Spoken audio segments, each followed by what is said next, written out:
No pretenderé, naturalmente, opinar que no exista motivo alguno para asombrarse que el extraordinario caso del señor Valdemar haya promovido una discusión. Sería un milagro que no hubiera sucedido así, especialmente en tales circunstancias. El deseo de todas las partes interesadas en mantener el asunto oculto al público, al menos hasta el presente o hasta que haya alguna oportunidad ulterior para otra investigación.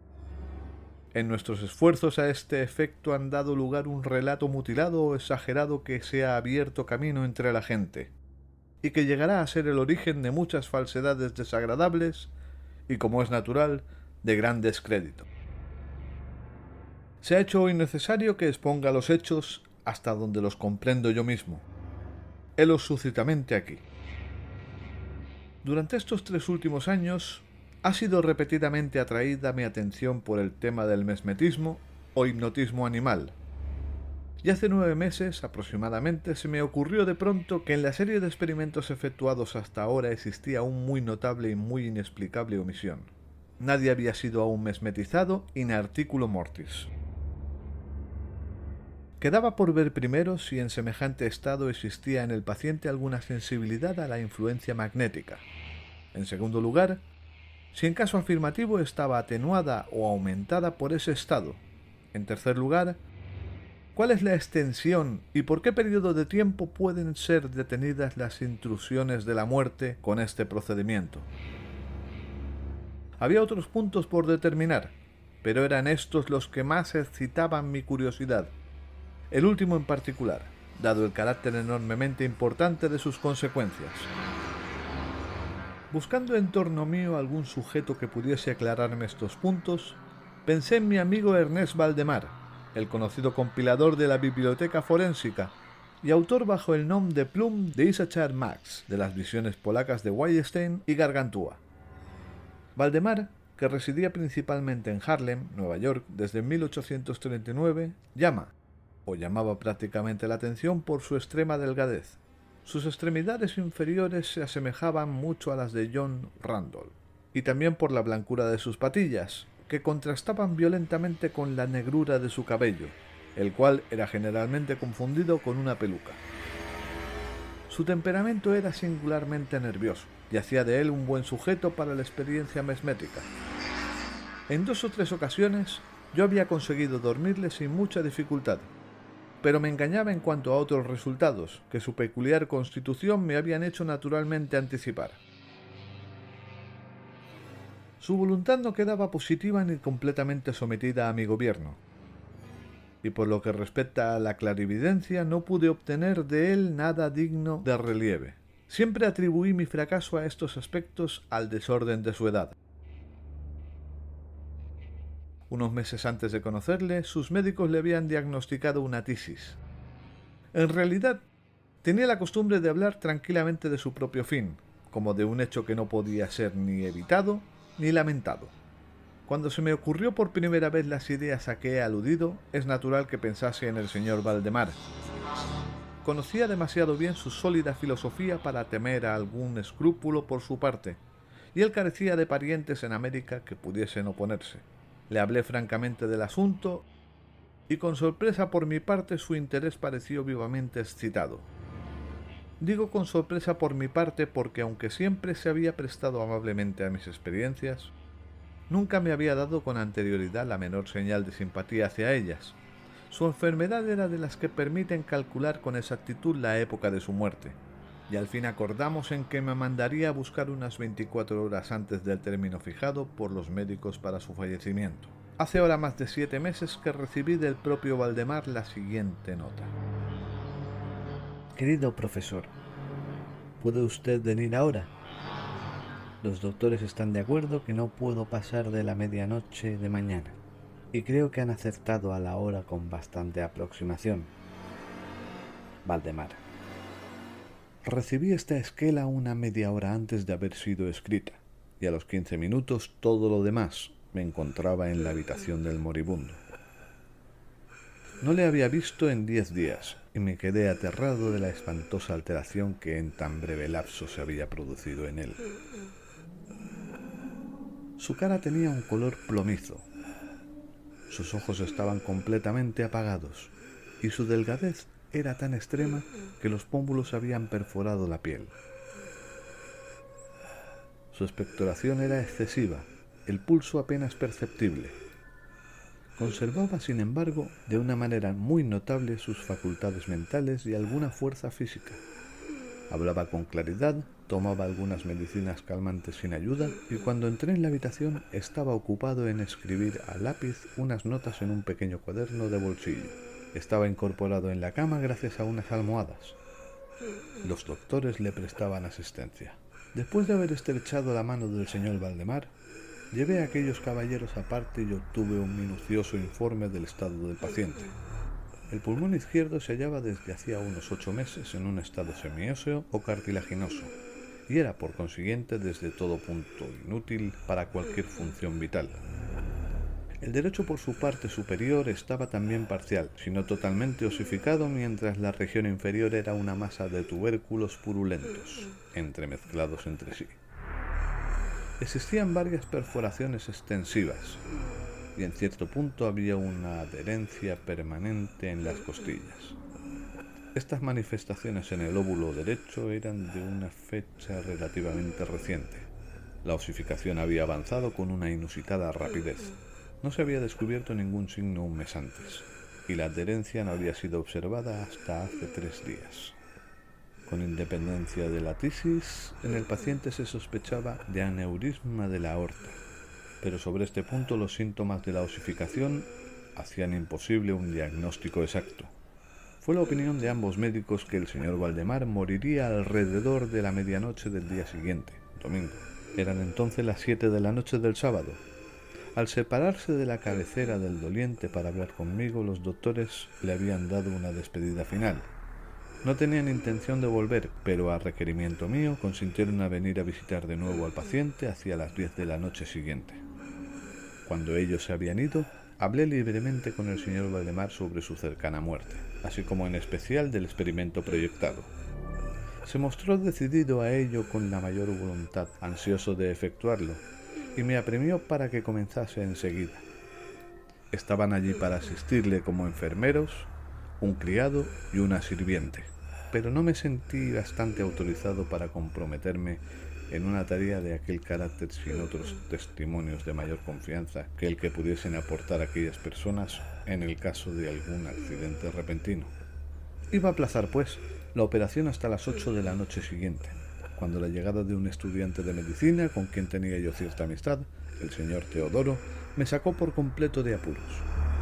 Mi primera intención fue esperar a los médicos, pero me indujeron a obrar enseguida. En primer lugar, los apremiantes ruegos del señor Valdemar, y en segundo lugar, mi convicción de que no podía perder un momento, pues aquel hombre se hundía con rapidez.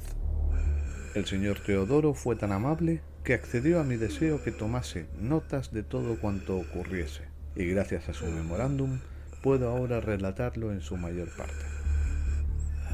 Faltarían unos 5 minutos para las 8 cuando, tomando la mano del paciente, le rogué que manifestase al señor Teodoro lo más claramente que le permitiera su estado, que el señor Valdemar estaba completamente deseoso que yo realizara el experimento mesmerizándolo en aquel estado.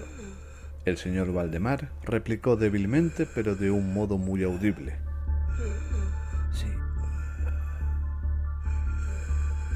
Deseo ser mesmerizado. Temo que lo haya usted diferido demasiado. Mientras hablaba así, comencé a dar los pases que yo había encontrado como los más eficaces para dominarle. Estaba él, sin duda, influido por el primer golpe lateral de mi mano a través de su frente. Pero aunque ejercité todo mi poder, no se manifestó ningún efecto hasta unos minutos después de las 10, cuando los doctores llegaron de acuerdo con la cita. Les expliqué en pocas palabras lo que me proponía hacer, y como ellos no opusieron ninguna objeción, diciendo que el paciente estaba ya en la agonía, proseguí sin vacilación, cambiando no obstante los pases laterales por otros hacia abajo, dirigiendo exclusivamente mi mirada a los ojos del paciente. Durante ese rato su pulso fue imperceptible y su respiración estertosa, con intervalos de medio minuto. Aquel estado continuó inalterablemente casi durante un cuarto de hora. Al terminar ese tiempo, sin embargo, se escapó del pecho del moribundo un muy profundo suspiro natural, y la respiración estertorosa cesó. Es decir, no fue muy sensible a aquel estertor. No disminuían los intervalos. Las extremidades del paciente estaban frías como el hielo. 5 minutos antes de las 11 percibí signos inequívocos de la influencia mesmética. El movimiento giratorio de los ojos vidriosos se convirtió en esa expresión de desasosegado examen intrínseco que no se ve excepto en los casos de sonambulismo y que no se puede confundir. Con unos pocos pasos laterales rápidos hice estremecerse los párpados, como en un sueño incipiente, y con otros cuantos más se los hice cerrar. No estaba yo satisfecho con esto, a pesar de todo, por lo que conseguí mis manipulaciones de manera energética y con más pleno esfuerzo de voluntad, hasta que dejé bien rígidos los miembros del durmiente, después de colocarlos en una postura aparentemente cómoda. Las piernas estaban estiradas por entero, los brazos casi lo mismo, descansando sobre el lecho a una moderada distancia de los riñones. La cabeza estaba ligeramente levantada. Cuando terminé todo esto ya era medianoche exacta. Le rogué a los caballeros allí presentes que examinasen el estado del señor Valdemar. Después de varias pruebas, reconocieron que se hallaba en un inusitado y perfecto estado de trance mesmérico.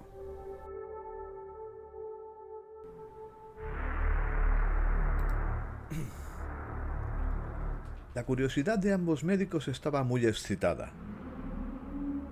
El doctor D decidió enseguida permanecer con el paciente toda la noche, mientras que el doctor F se despidió prometiendo volver al despuntar el día.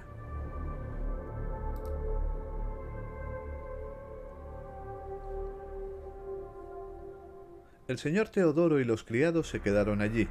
Dejamos al señor Valdemar completamente tranquilo hasta cerca de las 3 de la madrugada.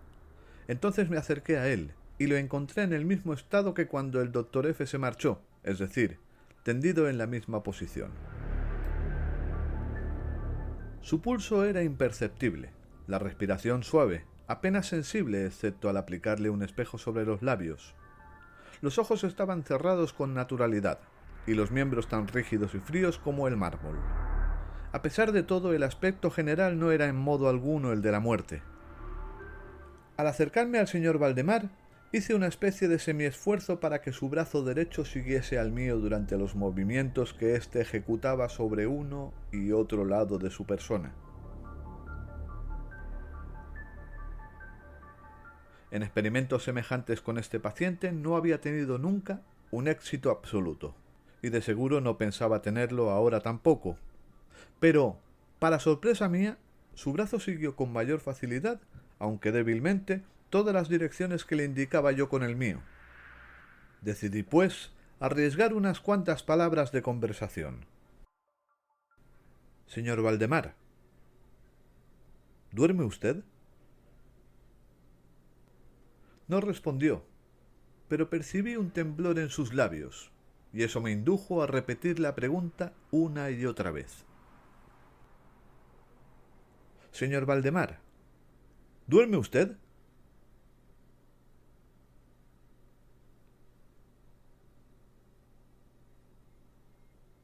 Señor Valdemar, ¿duerme usted? A la tercera, todo su ser se agitó con un ligero estremecimiento. Los párpados se levantaron por sí mismos hasta descubrir una línea blanca del globo. Los labios se movieron perezosamente, y por ellos, en un murmullo apenas audible, salieron estas palabras. Sí, duermo ahora. No me despierte. Déjeme morir así. Palpé sus miembros y los encontré más rígidos que nunca. El brazo derecho, como antes, obedecía a la dirección de mi mano. ¿Aún siente dolor en el pecho, señor Valdemar? No siento dolor. Estoy muriendo. No creí conveniente molestarle más, por el momento, y no se dijo ni se hizo ya nada hasta la llegada del doctor F., quien llegó un poco antes de la salida del sol, manifestando su asombro sin límites al encontrar al paciente todavía con vida. Después de tomarle el pulso y de aplicar un espejo sobre sus labios, me rogó que hablase de nuevo al sonámbulo. Así lo hice. Señor Valdemar, ¿sigue usted dormido? Como antes, pasaron algunos minutos hasta que una respuesta fuese hecha. Y durante ese intervalo el moribundo pareció reunir sus energías para hablar. Señor Valdemar, ¿sigue usted dormido? Sí. Aún duermo. Fue entonces opinión, o más bien deseo, de los médicos que el señor Valdemar permaneciese sin ser molestado en su actual y aparentemente tranquilo estado, hasta que sobreviniese la muerte, lo cual debía tener lugar, a juicio unánime de ambos, dentro de escasos minutos. Decidí con todo hablarle una vez más, repitiendo simplemente mi pregunta anterior. Mientras yo hablaba se produjo un marcado cambio en la cara del sonámbulo. Los ojos giraron en sus órbitas despacio, las pupilas desaparecieron hacia arriba. La piel tomó un tinte general cadavérico, pareciendo no tanto un pergamino como un papel blanco. Y las frenéticas manchas circulares que antes estaban muy marcadas en el centro de cada mejilla, se disiparon de súbito. Empleo esta expresión porque lo repentino de su desaparición me hizo pensar en una vela apagada de un soplo. El labio superior al mismo tiempo se retorció, alzándose sobre los dientes, que hacía un instante cubría por entero, mientras la mandíbula inferior cayó con una sacudida perceptible, dejando la boca abierta por completo y al descubierto, a simple vista, la lengua hinchada y negruzca. Supongo que todos los presentes estaban acostumbrados a los horrores de un lecho mortuorio, pero el aspecto del señor Valdemar era en aquel momento tan espantoso y tan fuera de lo imaginable que hubo un retroceso general alrededor del lecho. No había ya en el señor Valdemar el menor signo de vitalidad, y llegando a la conclusión de que había muerto, lo dejamos a cargo de los enfermeros. De pronto observamos un fuerte movimiento vibratorio en la lengua. Esto duró quizá un minuto. Al transcurrir, de las separadas e inmóviles mandíbulas salió una voz de la boca abierta del señor Valdemar, respondiendo a la pregunta que yo había planteado minutos antes.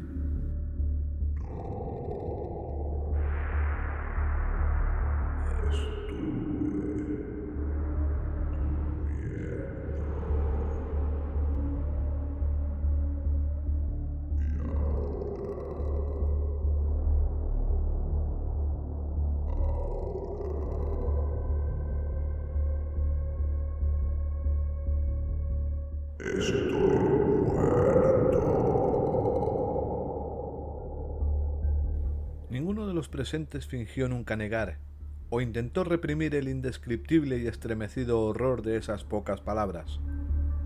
Así proferidas, tan bien calculadas, le produjeron. El señor Teodoro se desmayó.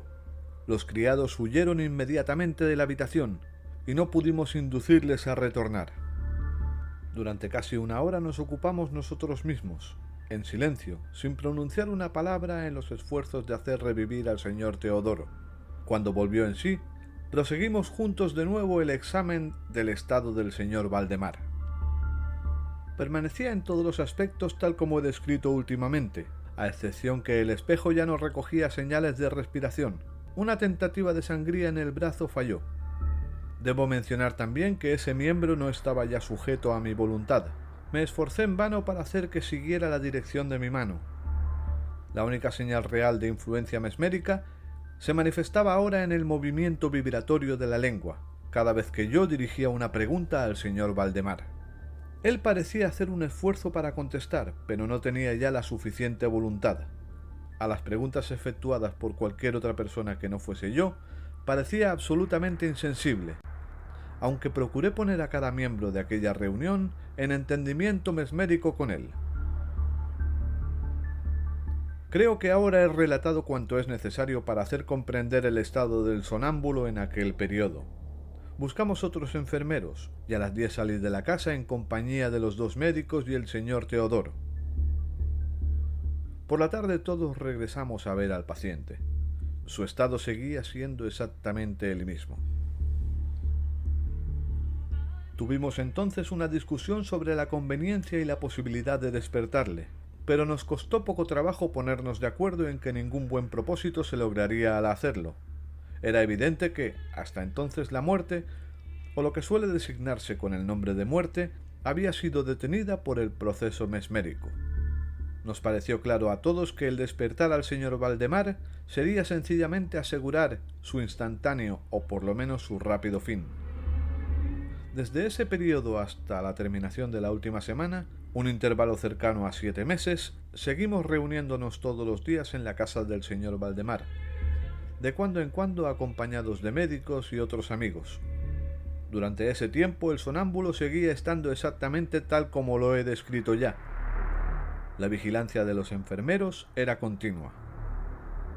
Fue el viernes último cuando decidimos por fin efectuar el experimento de despertarlo o al menos hacer el intento. Y es el quizás desafortunado resultado de este último experimento el que ha dado origen a tantas discusiones en los círculos privados, en muchas de las cuales no puedo por menos de ver una credulidad popular injustificable. A fin de sacar al señor Valdemar del estado del trance mesmérico, empecé con los acostumbrados pases. Durante un rato resultaron infructuosos. La primera señal de su vuelta a la vida se manifestó por un descenso parcial del iris. Observamos como algo especialmente notable que ese descenso de la pupila iba acompañado de un abundante derrame de un licor amarillento, por debajo de los párpados, con un color ocre muy desagradable. Me sugirieron entonces que intentase influir en el brazo del paciente, como en los días pasados. Lo intenté y fracasé. El doctor F. expresó su deseo que le dirigiese una pregunta. Lo hice del modo siguiente. Señor Valdemar, ¿puede usted explicarnos cuáles son ahora sus sensaciones o deseos? Hubo una reaparición instantánea de los frenéticos círculos sobre las mejillas, la lengua se estremeció, o más bien se enrolló violentamente en la boca, aunque las mandíbulas y los labios siguieron tan rígidos como antes. Y por último, la misma horrenda voz pronunció: Por el amor de Dios, rápido, póngame a dormir, o despiérteme rápido.